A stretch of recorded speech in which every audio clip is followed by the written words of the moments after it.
Ancora un buongiorno da Telefriuli. Si rivota oggi alle 15 per l'elezione del Presidente della Repubblica dopo che alla prima tornata c'è stata una fumata nera ieri con 672 schede bianche, 49 nulle. Nessuno ha raggiunto il quorum in un quadro ampiamente previsto dato lo stallo nel dialogo fra i partiti che ieri tuttavia ha ricevuto un nuovo impulso. Scende in campo Draghi che vede in colloqui separati Salvini, Letta e Conte. Si apre dunque il dialogo tra il leader della Lega e quello del PD, aggiornato ad oggi. Salvini vede anche Conte che poi parla con Toti e riunisce la cabina di regia del Movimento 5 Stelle. Tra verifiche di positività, quarantene, riorganizzazione delle lezioni, delle mense e sostituzione del personale assente, le scuole sono al collasso e sono diventate succursali delle aziende sanitarie. La denuncia del coordinamento presidenti del Consiglio d'Istituto del Friuli Venezia Giulia che ha scritto al presidente della Regione Fedriga e agli assessori Riccardi e Rosolén. La scuola deve tornare ad essere scuola. Si apre così la lettera aperta che il coordinamento presidenti Consiglio d'Istituto del Friuli Venezia Giulia ha inviato ai vertici della regione sottolineando le difficoltà legate alla pandemia. Le scuole, scrivono, sono diventate di fatto le succursali delle aziende sanitarie, gli unici sportelli sul territorio aperti H24 al fianco delle famiglie. Il coordinamento evidenzia un onere gestionale di responsabilità che grava sugli istituti, definito assurdo, incomprensibile ed oltremodo gravoso. L'emergenza sanitaria, si legge nella lettera inviata al presidente della regione Fedriga e agli assessori Riccardi e Rosolén, porta nelle scuole problemi da risolvere come le assenze di personale docente, ATA e degli studenti. Poi ci sono gli oneri legati al tracciamento, alla gestione delle quarantene, al dover essere il tramite tra famiglie e aziende sanitarie. Una burocrazia, afferma il coordinamento, che ad oggi è al collasso. Un sistema che ad ogni picco di contagio, come quello appena vissuto, ha mostrato di non funzionare correttamente, con l'impossibilità di garantire testing e tracciamento, portando la scuola alla paralisi.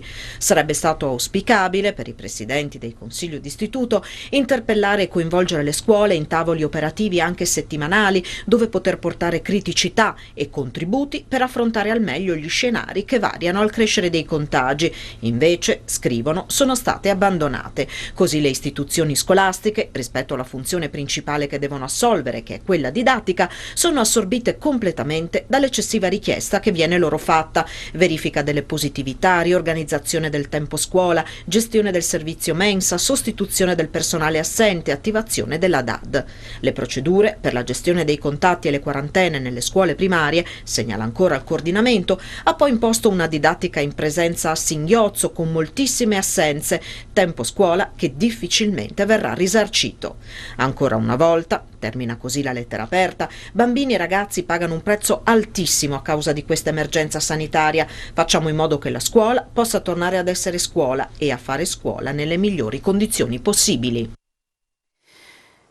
L'equilibrio di genere nelle posizioni di vertice, l'uguaglianza nel reclutamento e nelle progressioni di carriera, l'integrazione nella dimensione di genere nella ricerca e nei programmi di insegnamento, nonché misure di contrasto della violenza di genere, molestie sessuali comprese. Sono alcune delle aree prioritarie del primo Gender Equality Plan dell'Università di Udine, documento programmatico per il raggiungimento dell'equilibrio di genere nella comunità accademica che è già online sul sito dell'Ateneo in versione italiana ed inglese. È stato approvato il 17 dicembre 2021 dal Consiglio di amministrazione. È di durata biennale ed è frutto di un processo partecipato e ideato secondo il modello proposto dalla Conferenza dei rettori delle università italiane. Il piano è dotato di un cronoprogramma con target da raggiungere entro il 2022 o il 2023.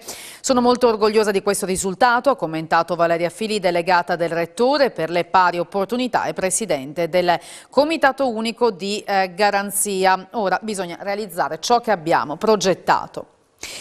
Pensioni più alte per oltre 350.000 cittadini del Friuli Venezia Giulia, 34 euro mensili per una pensione da 2.000 euro lordi, 17 per una da 1.000, per salire a 42 euro mensili per gli assegni da 2.500 euro, 48 per quelli da 3.000, sempre lordi. Sono gli aumenti al lordo delle ritenute fiscali a cui hanno diritto tutti i pensionati italiani a partire dal 1° gennaio di quest'anno in virtù della rivalutazione dei trattamenti previdenziali all'inflazione. A beneficiarne circa 16 milioni di pensionati di tutte le gestioni, oltre ai 350.000 appunto nella nostra regione, con incrementi che riconoscono la piena rivalutazione dell'inflazione e aumenti dell'1,7% per tutte le pensioni, fino a quasi 2.100 euro lordi, come chiedevamo da anni, spiega Roberto Treu, segretario generale dell'OSPI CGIL Friuli Venezia Giulia. Sono stati introdotti scaglioni che non solo garantiscono il pieno adeguamento all'inflazione per gli assegni fino a 4 volte la minima, vale a dire fino a 2.095 euro lordi, ma tutelano maggiormente il potere di acquisto anche per le pensioni di importo superiore, dunque un passo avanti importante. Mi resterà sempre dentro, sono uscito per comprare i fiori, i nostri fiori come il bouquet da sposa. Sono le poche parole che Sebastiano Visentin, il marito di Liliana Resinovic, ha detto alla folla di giornalisti all'esterno del cimitero dove si sono celebrati i funerali della donna. Visentin, accompagnato da un uomo, è uscito dalla zona della sepoltura per raggiungere l'area dove sono in vendita i fiori ed ha acquistato un mazzo ha detto, ho portato il cappellino, anche la maglietta di quando andavamo in bicicletta assieme. È stato presentato questa mattina a Udine il nuovo progetto dell'Arlef. Jupa al Tubo è il canale YouTube che racconta le avventure e disavventure di un gruppo di giovani friulani. Un canale YouTube particolare organizzato dall'agenzia, cioè dall'Arlef, dall'Agenzia regionale per la lingua friulana. Jupa al Tubo. Parliamo delle caratteristiche. Intanto questa non è la prima volta che viene organizzato un canale YouTube. Sì, è un canale dedicato, in realtà noi avevamo già fatto il canale con Gitti, che è anche un sito che è importante per i bambini, quindi una visione in sicurezza, dando la tranquillità anche ai genitori, insomma, che i contenuti sono stati controllati. Questo è un canale che è dedicato all'adolescenza ma anche all'età adulta, molto divertente, con filmati insomma che sono veramente originali e spaziano dalla scienza alla storia, ai modi di dire, veramente, e anche il volontariato, bisogna sottolineare anche questo, ed è stato fatto da 8 giovani, dai 20 ai 28 anni, e diciamo insomma che si sono dati molto da fare con grande professionalità. I friulani hanno una grandissima risorsa, una grandissima qualcosa ecco, da tutelare e da amare, che è la lingua friulana, e speriamo insomma, che con questo messaggio andiamo un momento ad arricchire non solo l'offerta ecco, di materiali audiovisivi, ma soprattutto ad arricchire la sentimentalità, che è già alta, per l'amor di Dio, però insomma l'importante è dare ecco, quegli stimoli interessanti per poter proseguire ecco, nella lingua friulana. In 5 anni il Comune di Monfalcone è riuscito a ridurre la pressione fiscale di 178 euro a persona. Ha approvato il bilancio nel Comune di Monfalcone?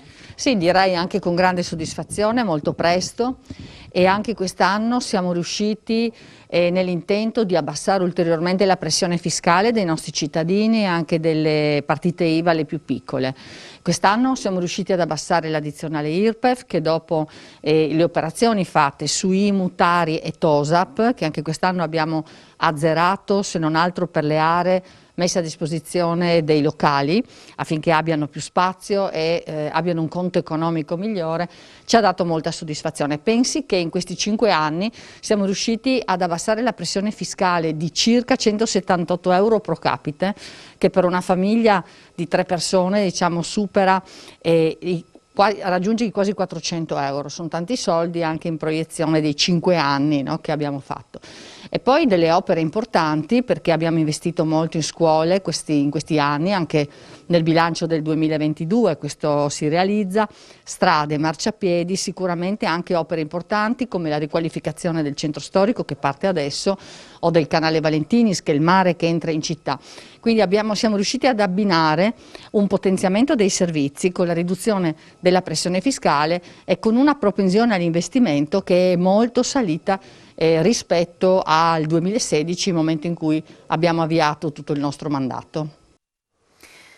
Il porto di Trieste si conferma primo scalo ferroviario in Italia. Nel 2021 ha avuto un forte recupero sul primo anno della pandemia, con volumi totali in crescita del 2,23%, che equivale a 55 milioni di tonnellate movimentate.